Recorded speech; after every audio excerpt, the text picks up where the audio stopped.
Let's take a second example of how the knowledge management assets come together for success.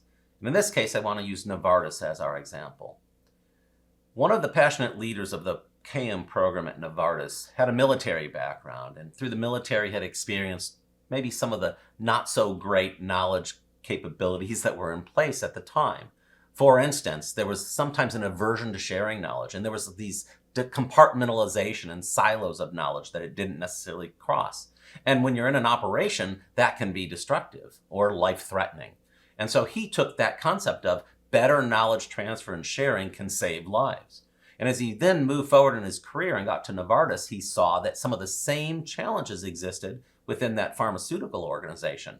Silos, reluctance or reticence to share, and sometimes just not the systems and approaches that would enable that sharing to occur. And it could be destructive from a business outcome perspective, whether it's around performance or innovation or other factors. So with that as a basis, they looked forward to how can we build this knowledge transfer around lessons learned, best practices, other critical to share and leverage knowledge across the organization.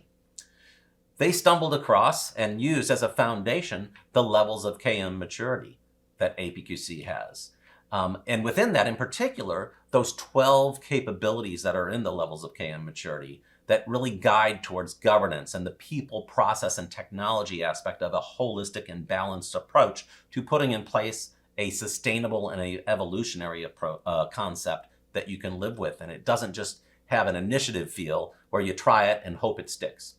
And so in doing so, taking that capability assessment, understanding where they were, what they had to build from, and then building that strategy and roadmap to say, here's where we need to go. Let's get smart about what we've got, where we want to go, and now we can start to implement through then those types of knowledge approaches.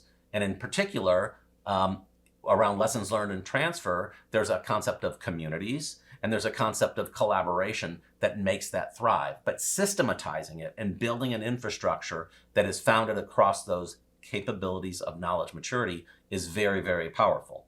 So in doing so, they were able to leverage a lot of off-the-shelf knowledge from APQC structures. They were able to take that and tune it and tailor it around their culture, their competencies and capabilities, and around the performance that they expected, needed to measure, and ensure that they could learn from the successes and continue to evaluate, improve, and evolve to drive towards that ultimate goal, which is breaking those barriers of knowledge sharing and breaking down the silos through a systematic approach and a structured enablement of the organization, people, process, and technology. So it, again, shows how you can bring together these powerful knowledge assets to achieve great outcomes that will have staying power and can adapt to the future.